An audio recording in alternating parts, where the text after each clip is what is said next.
Hey y'all, honey, let's talk about these TVs, honey. This trip to Walmart. Peach McIntyre is out here doing any and everything for content. She out at Walmart showing out. Honey, did she pay for those TVs? Honey. But anyway, let's start from the beginning. So, two of the youngest kids, Wonderful and Amazing, broke two TVs. They tend to break TVs, washing machines, anything you can name, they break it in the McIntyre manner. But anyway, so Wonder Man, he confesses to hitting it with a ball. Now, I'm trying to figure out exactly what kind of ball. Y'all have to think, he's only 3 years old. It's not like he has that much force in behind the throw. So I don't know if it was a baseball. I don't know if it was a bat. But I'm trying to figure out what kind of ball do they have over there that they're allowed to play with inside of the house that can break TVs. Honey, not only that one TV, the other one, Amazing, he broke a TV. Now, I don't know who was copying who, but all I know, her words, not mine, she ended up having to replace two TVs. But she says that she would continue to replace them. Now, how stupid does that sound? These children need to be taught about consequences.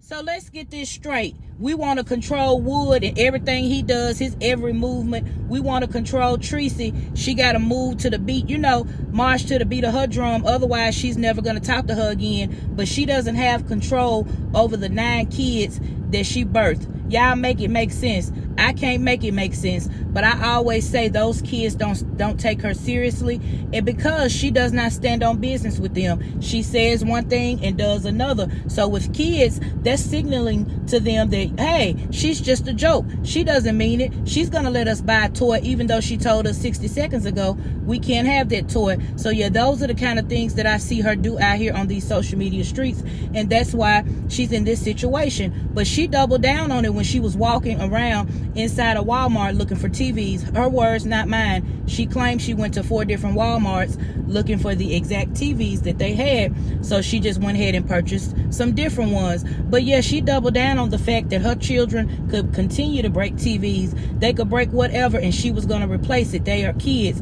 Now, granted, there is some truth to what she is saying. However, they also need to know you don't just get to break it because we have a warranty. That's crazy as hell. Not to mention the obvious. Children need to know and understand money is hard to come by. Parents work hard to provide nice things for them.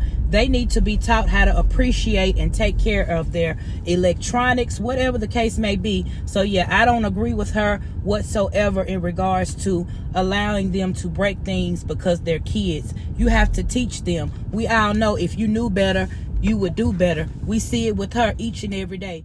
So yeah, moving on to the little scene where she's upset because nobody in the electronics department offered to help her take her TVs out and load them. Now, I do agree with that to an extent. Yes, somebody could have helped her. However, we all know that most of these places are lacking in the customer service department these days. Most people are shorthanded. So yeah, with that being said, we all know that, yeah, you could be upset about it, or you could have returned the TVs and went and purchased them from Best Buy or Target if you were not pleased with the customer service. But yeah, for her to fly past that greeter, the receipt checker at Walmart, and say she's not checking receipts today, baby, I would have hollered had the security team come out and tackled her ass with those TVs. For some reason, she expects this over-the-top style customer service, extraordinary customer service for herself, but she doesn't provide that. I would never understand that. But anyway, y'all drop down in the comments. Bye, y'all.